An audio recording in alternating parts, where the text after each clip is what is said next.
Herkese merhaba, nasılsınız? Umarım iyisinizdir. Buğra'cığım da size selam veriyor kameranın arkasından. Ama merak etmeyin, bu video tabii ki de Buğra ile beraberiz.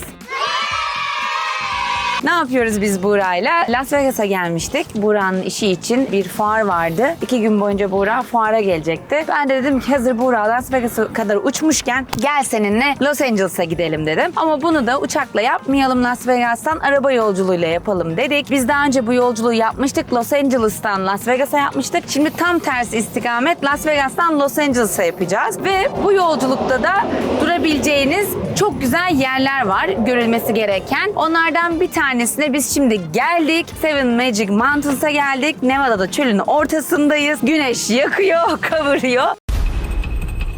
Size burayı göstereceğiz. İlk durağımız Seven Magic Mountains. Burayı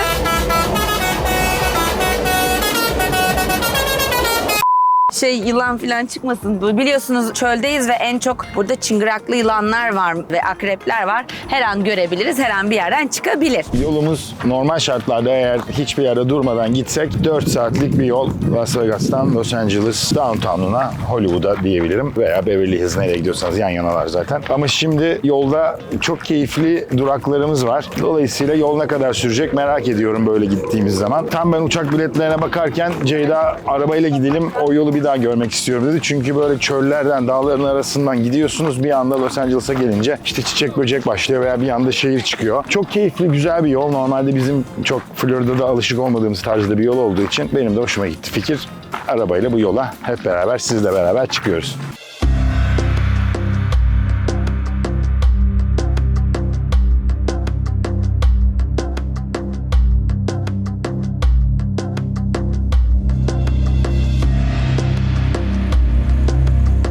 Sihirli 7 tane dağa geldik. İsmi de Seven Magic Mountains. İsviçreli sanatçı Ugo Rondinane tasarlamış bu 7 tane sihirli dağı. Enstalasyon kurmuş, bu dağları oluşturmuş. Normal şartlarda 2016'da bu sergiyi açmış çölün ortasına, Nevada'ya. 2 yıl sergilemeyi düşünüyormuş ama daha sonra insanlar çok gelip ziyaret etmeye başladıkça kalmasına karar verilmiş. O yüzden de 2016'dan beri 7 tane sihirli dağ duruyor. Aslında çölün ortasına çok da güzel bir renk katmış. Çok böyle bir açılımı yok. Bizim de okuduğumuz kadar bu. Sadece temsilen doğal ve yapayı temsil ediyormuş. İnsan ve doğayı temsil eden böyle anlamlar yüklemiş kendisi. O şekilde de bu 7 tane sihirli dağı oluşturmuş.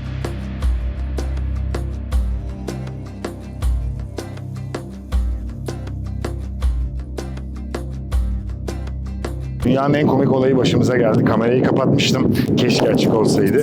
Bir tane burada Asyalı bir beyefendi vardı. Fotoğraf çekiyordu taşların. Bizim de resmimizi çeker misin dedik. Adam tamam dedi. Ben böyle kolumu açtım Ceyda gelsin diye. Geriye doğru gidiyorum. Geriye geldikçe adam da benimle beraber geliyor. Ceyda orada kaldı fotoğraf çekilecek yerde. Ben geri gidiyorum. Adam da geliyor. Adam benim kolumun altına geliyormuş. Zannetmiş ki herhalde eşimle resim çektirir misin mi anladı artık, ne zannetti bilmiyorum. Benimle beraber adam da geldi. Sonradan dedi ki yok senle değil bizi çeker misin sen dedi. Gözümden yaş geldi gülmekten gerçekten. Ama ben böyleyim, kolum açık, böyle bekliyorum, adam da geliyor kolumun altına doğru. Çok iyiydi. Gerçekten gözümden yaş geldi gülmekten, hala da yaş geliyor. Çok komik bir olay yaşadık ya. Evet, şimdi ikinci destinasyonumuzda görüşmek üzere. Evet, ikinci durağımıza geldik. Terrible Roadhouse denilen bir market gibi bir şey yapmışlar ama en önemli buranın özelliği, burası Amerika'nın en büyük benzin istasyonuymuş. 95 tane pompa var. 95.yi şurada arkamda görüyorsunuz. Bakın şuranın büyüklüğüne bakın arkadaşlar. Şöyle. Ceyda neredesin?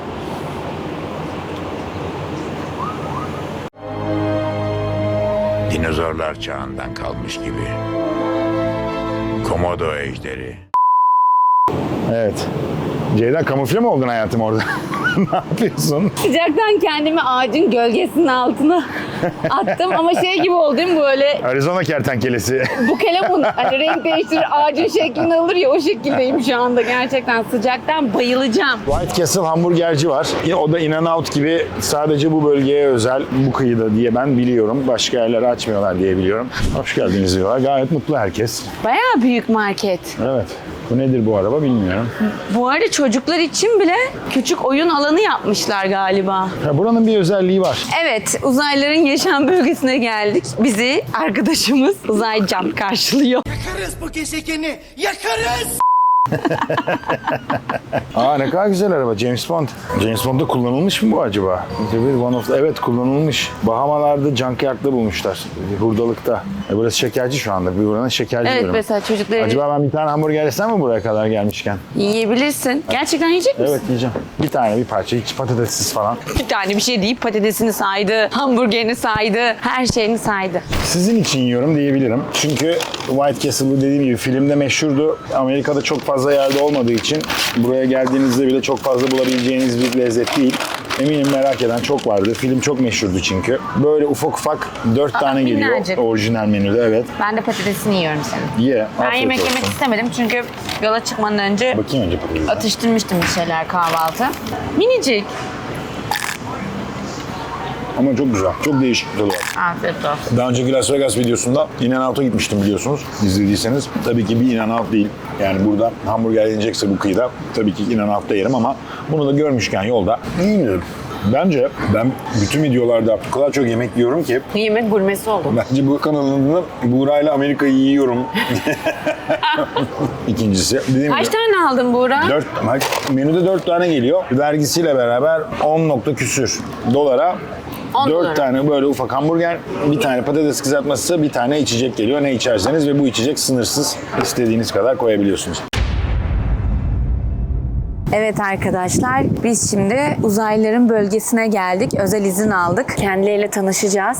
Burada takılıyorlarmış daha çok. Zaten arabada 2 kişi bize sorular sordu. Böyle bir sorguya aldılar bizi. Kendisini de göstereceğiz size güvenlikten. Şimdi bakalım nasıl bir hayat yaşıyorlar. Kimlerle tanışacağız göreceğiz ama güvenlikleri size göstereyim.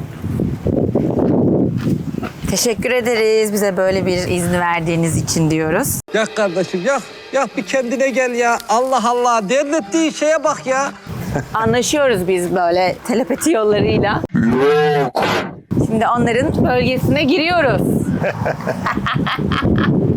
Alien Fresh Jerky'ye geldik. Bu kurutulmuş etler var. Burada çok yiyor insanlar. Onun yerinde ama böyle uzaylılar olarak böyle konsept yapmışlar. 51. bölgeye yakınız diye herhalde böyle bir uzaylılar konsepti yapmışlar. Böyle kurutulmuş etler var. Bunlar acılı, barbekü soslu, Southwest soslu, viski soslu. Baksana Ceyda soslara. Whole Foods'u çektiğimiz bir bölümde bu kurutulmuş etlerden yiyeceğimi söylemiştim 1 milyon abone olduğu zaman. Birçok insan da Uğur abi zaten o pastırma gibi niye yemiyorsun yani niye bu kadar büyüttün gibi yazanlar olmuş.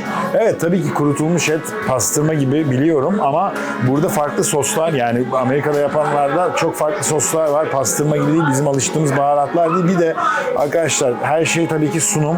Yani tahmin ediyorum yedim de daha önce yani tatmıştım ama baharatları hem hoşuma gitmiyor hem de orada mesela balıklı vardı, tavuklu vardı. Böyle garip garip şeyler vardı. Kurutulmuş etler vardı. Her şey bir sunum. Nasıl sunarsanız öyle olur. Şimdi pastırmaya gidiyoruz. Güzel bir şarküteriden oradan buradan alıyoruz. Böyle benzinci köşelerinde gelip de pastırma yemiyoruz plastik kutuların içinde. Öyle olursa tabii ki güzel oluyor ama burada şimdi evet burada güzel sunum var burada. Güzel bir dükkandayız şu anda ama çoğu zaman bu kurutulmuş etleri benzincilerde orada burada kasanın kenarında tozlu raflarda satıyorlar beef jerky'yi. O yüzden hiç böyle beni çekmiyor kendine, cezbetmiyor.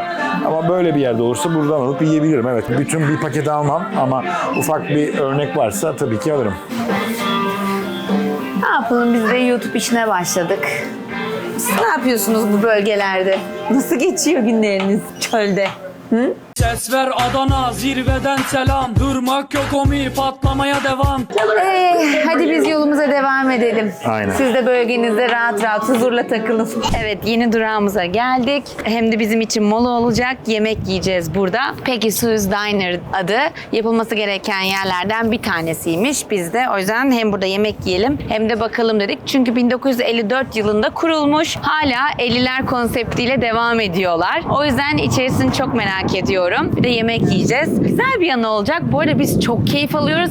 Bundan sonraki gideceğimiz durak çok eğlenceli bir durak olacak. O yüzden takipte kalın. Menüsü böyle tam eski Amerikan menüsü. Hatta bize servis yapan hanımefendilerin kıyafetleri de tam böyle 50'ler konseptli. Çok güzel. Çok şık, renkleri de çok güzel. Çok sevdim, böyle kendini böyle bir film stüdyosunda gibi hissediyorsunuz.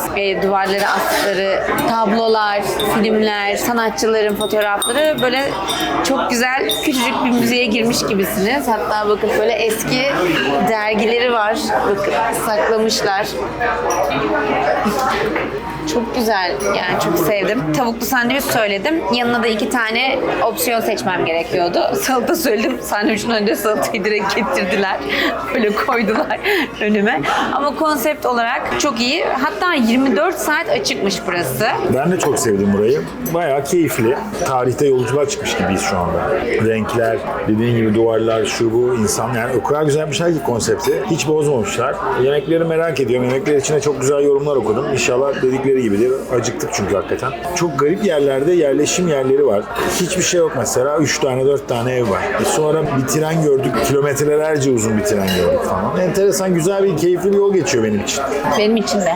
Evet, yemeklerimiz geldi. Ben tavuklu sandviç istedim. Böyle hamburger gibi getirdiler. Ben de dana pastırmalı et sandviç istedim. Ceyda, şu anda öyle bir hissediyorum ki hani bütün filmlerde böyle diner'da böyle bir konuşulur, bir şey atıyorum, cinayet planı yapılır, bir şey yapılır. Ondan sonra veya yapılmıştır, çöle gömülmüştür, yemeğe gitmiştir. Sanki böyle bir planın bir parçasıymışız gibi hissediyorum şu anda kendimi. You're goddamn right. Thank you. You're welcome. You're all set. And you have extra napkins over there if you need them, okay? Thank you. Güzel. Bakalım. Sağ ol katıldığın için cümlene. O kadar karnım acıktı ki yemeğe böyle odaklandım. Yani evet, dediğin doğru. Sağ ol.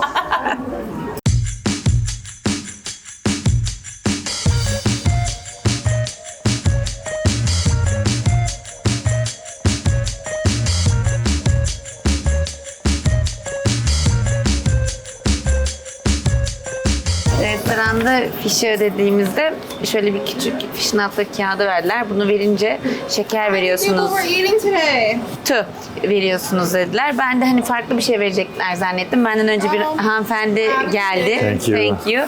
Bana böyle şeker verdiler. Çok büyük hediye verdiler. Ben de böyle bir şey verecekler zannettim, geldim. Ne verebilirler ki? Ya ama bu da değil yani. En azından bir tane doğru düzgün çikolata verselerdi. Bakar mısınız normal şartlarda şunun fiyatını söylüyorum size, $80. Ceyda, çöl ortamı burası. Çok normal. Yokluk yeri burası. Yokluk. Ama bu kadar Çöl da değil burası, ya. çöl. Ne bulursan o. Çöl şartları, zor şartlar. Burada Çölde de yani bu bir şey kadar diyecektim değil. de diyemedim. Çoluk çocuk izliyor. Çölde insan... No, no, no, no, no, no, no. Wait. Söyleyemiyorum ama neyse, önemli değil. Şurada ne var çok merak ediyorum. Çok büyük bir fabrika gibi bir şey var. Nedir? Bir internetten bakacağım. Çok büyük ama. Acayip büyük bir üretim tesisi var. Trenler, mirenler. İnanılmaz bir şey. Evet. Bu sıcak. şimdi gideceğimiz yere çok heyecanlıyım. Hani Florida'da video çekiyoruz size, sıcak sıcak diyorum ya. Gerçekten bu sıcağı anlatamayacağım Ama burası size. kuru Ceyda. Ben Florida'da mesela bak, kameramız buhar olmadı mesela. Ama vücudum garip oluyor biliyor musun? Ama bak terlemiyorsun, farkında Garip mısın? bir ısı hissediyorum. Evet, terlemiyorsun Terlemiyorsun. ama şöyle bir durum var değil mi? Sen söylemiştin daha önce buraya geldiğin için işten dolayı. Su içmezsen terlemiyorsun ama su içmeye başladığın anda çok terliyorsun Evet, demiştin. ben burada bir hafta bayağı çölün ortasında bir iş yaptım. Bir yatırım yapmayı düşünüyorduk. Çölün ortasında bir festival gibi bir şey vardı. Oraya geldik, bir hafta çalıştık. Felaket bir sıcak vardı ama kuru bir sıcak olduğu için hiç terlemedik. Yani su içiyorduk, terliyorduk falan. Enteresandı. Çok ilginç bir deneyimdi benim için.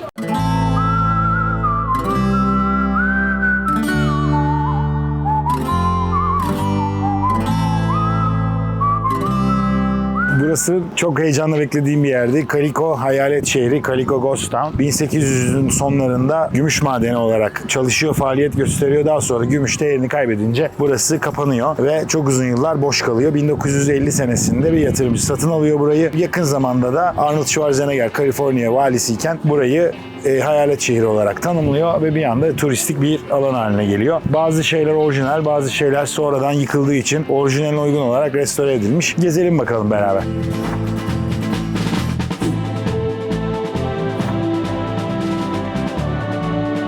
Bayağı küçük bir kasaba.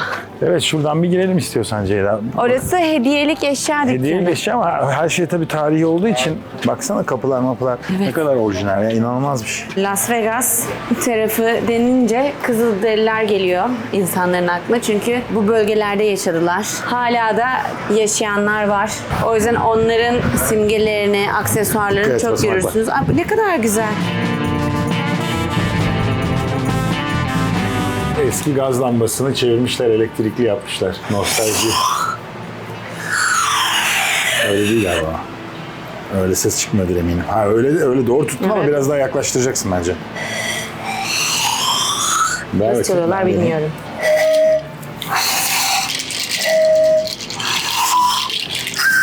Tamam Burak.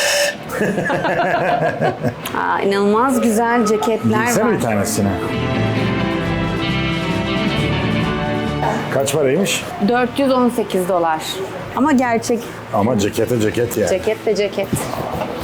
Tamam yani şey değil ama Severim ben böyle. ben de hiç sevmem.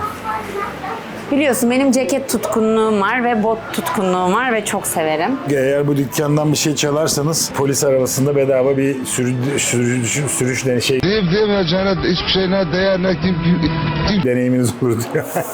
Çok güzel yazmışlar. Çok sıcak ama. Çok sıcak ama çok güzel bir yer. Bayağı zamanda yolculuk. Burada ne? Burada da dükkan yapmışlar burayı da. Su falan satıyorlar, bir şeyler yapıyorlar. Girelim mi ona da? Şuna bak Buğra. Çok güzel bir yer ama. Evet. Şöyle kovboy şehrinde yaşamak isterdim. Çok güzel danslar ediyorlar. Ya güzel de kültürleri var bence. Eski zaman. Her şeyin eskisi güzel. Restoran bak. Şöyle kapıyı vurup tekmeleyip gireyim mi Daha içeriye? önceden de restoranmış. Tabii muhtemelen. Ve restoran Hayır, olarak hani bırakmışlar. kovboylar böyle vardır ya, çift kapıları böyle tekmeleyip girerler. Öyle girsem içeriye ne yaparlar acaba? Zemin orada yazan yazı gibi bir polis arabasına tur atabilirsin burada. Bak itfaiye arabası. Tulumbacı. Fire olmuş zaten o zaman da. Şimdi de böyle eski bir itfaiye arabası var. Ne güzel saklamışlar orijinal bir şekilde. İşte renove edilen yerleri görüyorsunuz. Bakın buralar, tavanlarda falan yeni ahşaplar var. Bak gel. O dönemki popülasyonunu gösteriyor. 81. Bak çok enteresan. 1881'de 40 kişi, 1887'de 1200 kişi, sonra 800'e düşmüş, 51'de 10, 81'de 15, 2081'de ne olur bilmiyoruz yazmışlar. Tabii burası şimdi popüler ya, belli de olmaz. Millet buralara gelip yerleşebilir.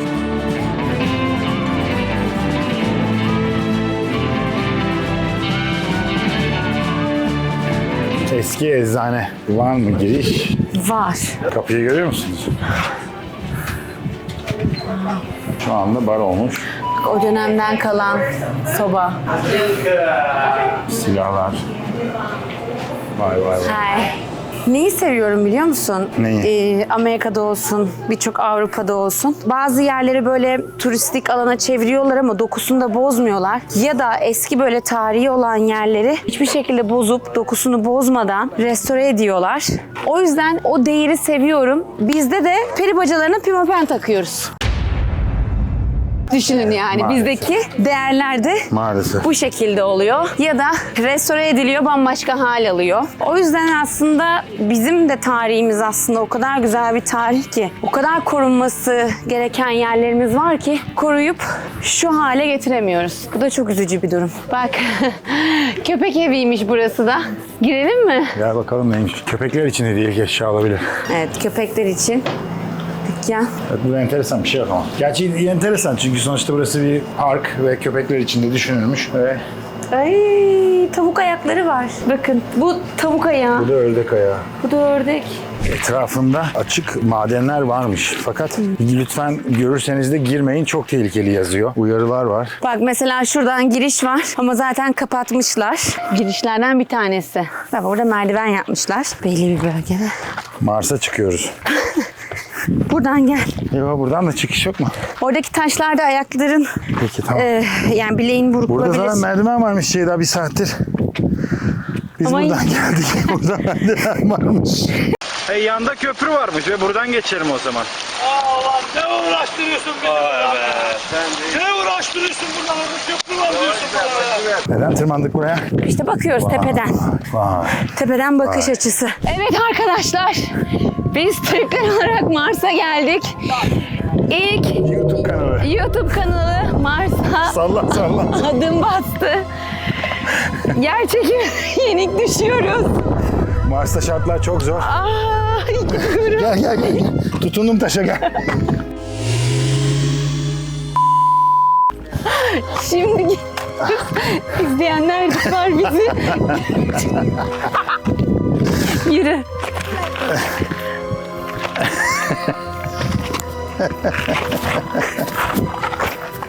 Bizimki uzay yürüyüşü değil. Kötü bir sirtakiye benzedi bence.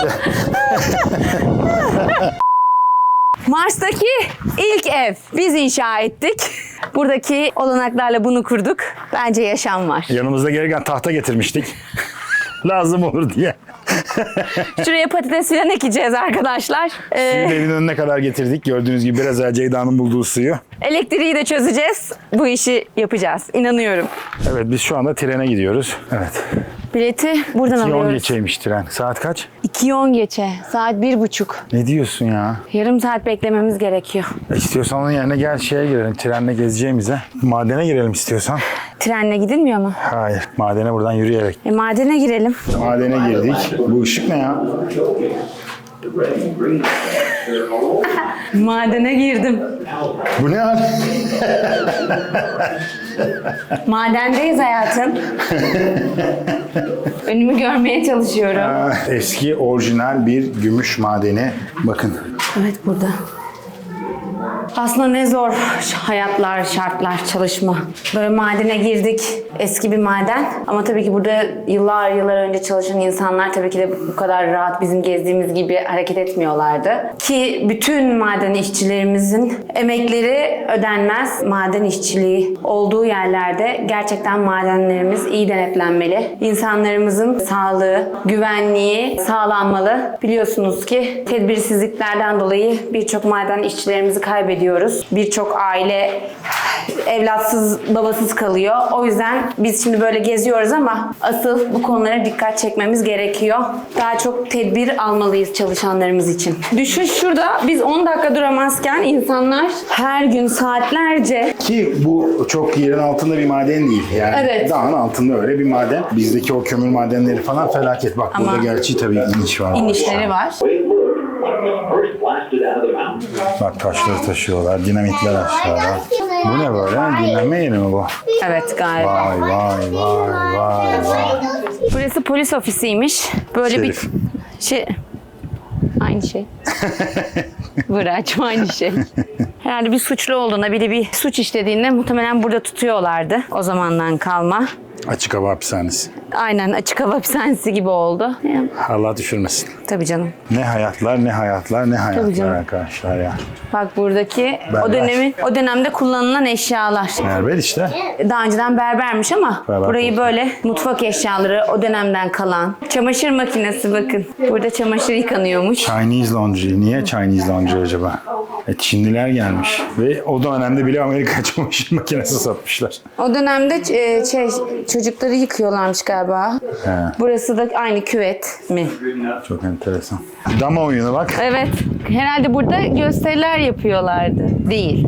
Yapamazlar. Arkası uçurum. Bilmiyorum ki. Hayır, genelde böyle koyup filmlerde de görürüz ya. Sahne sergilerler. Şunu at da bir uçuşsun. Ortaya çeksene onu. Dikkatine batmasın. Anladın Bunlar mı? biliyorsunuz çölde yuvarlana giden otlar. Aynen. Tık tık bakayım gidecek mi? Tabii rüzgar gerekiyor. Kaldı.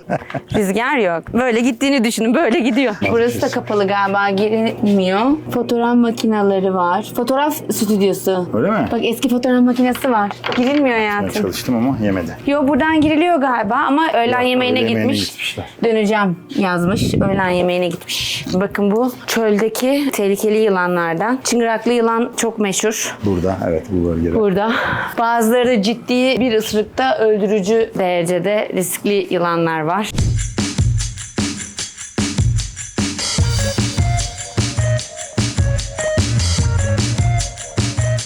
Yeni yerimize geldik. Çok güzel bir yerdeyim. Burası Elmer'ın şişe bahçesi. Ağaçlarının bahçesi yeriymiş, çiftliğiymiş öyle yazıyor. Türkçesi o anlama geliyor. Kendisi böyle hurda metallerle uğraşan bir sanatçı. Zaten bunların hepsini kendisi tasarlamış. Babası da eski cam şişeleri toplayan bir adammış. Daha sonra bir gün kendi böyle evinin bahçesinin önüne bir tane bu şekilde ağaç yapmış. Şişeleri koymuş. Bir bakmış ki herkes gelip fotoğraf çektiriyor. Dikkat çeken bir şey olmuş. Daha sonra kendisine böyle bir yer kurmuş. Herkes gelip fotoğraf çektiriyor. Giriyor, geziyor. Giriş ücretsiz. Direkt giriyorsunuz. Fotoğraflarınızı çekiyorsunuz. Böyle de eşsiz bir sanata doyuyorsunuz diyelim. Sadece şişeler yok. Ara ara farklı eski hurdalar da var. Araba var.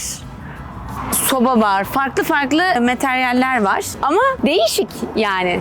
Değil mi Burak? Değişik, evet. Görülmeye değer mi? Değer. Değer yani. Eski şişeler, parfüm şişeleri, su şişeleri, bira şişeleri, şarap şişeleri, her şey var. Her şey. Taraf daha değişikmiş. Burası adamın evi olabilir yalnız. Ama demek ki girilebiliyor. Evet, galiba şurası içeride yaşıyor olabilir Buğra. Yaşıyor. Ama girmeyin yazmıyordu. O yüzden girdik biz de bayağı. Bu arada bir şey ilgimi çekti. Bütün evlerin, hemen hemen bütün evlerin diyeyim gördüğümüz bahçelerinde hurda var. Burada neden böyle bir şey var onu çözemedim. Yani her evin bahçesinde böyle hurda bir şey var. Abuk subuk. Enteresan yani. Neden böyle bir şey yapıyor bilmiyorum. Route 66 yani Route 66 üzerinde burası. Buraya geleceğiz diye yolumuzu biraz uzatarak geldik. Route 66'ya da aslında tarihi bir yol. Amerika'nın en meşhur yollarından bir tanesi. Birçok menüde falan da böyle Route 66 hamburgeri, Route 66 eti falan diye görürsünüz. Filmlere de çok konu olmuş bir yol. Meşhur olmasının sebebi de hem Amerika'nın batı kıyısını doğu kıyısına bağlayan yollardan bir tanesi olması. Chicago'nun downtown'undan başlıyor, Los Angeles'a kadar geliyor. Kaliforniya'nın ortasına kadar geliyor. Los Angeles değil galiba. Kaliforniya diyelim. Şöyle bir meşhurluğu var. Meşhur olmak isteyen insanların veya güzel bir hayat yaşamak isteyen zamanında Amerika'nın ortalarında yaşayan insanların şöhrete en kısa yoldan ulaşabilecekleri yol olarak meşhur olmuş. Çünkü Kaliforniya'ya geldiği için buradaki film endüstrisine, gösteri dünyasına, sahne dünyasına insanların ulaştıran yol olduğu için birçok ünlü oyuncu, sanatçı da 66. yolu kullanarak buraya gelip meşhur olduğu için öyle bir ünü var bu yolun. Biz de bu yoldan buraya geldik. Ben de şimdi o yolu kullanıyorum bakalım. Ben de şöhreti yakalayabilecek miyim? Burası zaten bu kadar. Çok da bir durum söz konusu değil. Şimdi son durağımıza gidiyoruz ve videomuzu orada kapatacağız.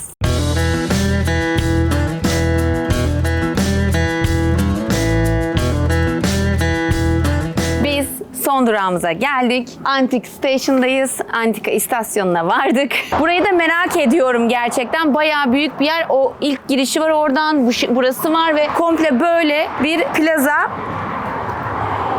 Hi, how are you? Hello. Ben burada herhalde çıldırırım çünkü çok büyük ve çok karmanç orman.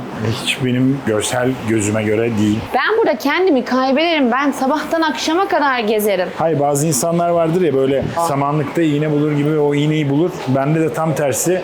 Ben samanlıkta saman bulamam yani bu kadar böyle kalabalık şeyde. Yani şöyle söyleyeyim, normal bir mağazalarda ben de öyle dolanmam ama antika mağazalarına böyle ince ince bakarım her şeye.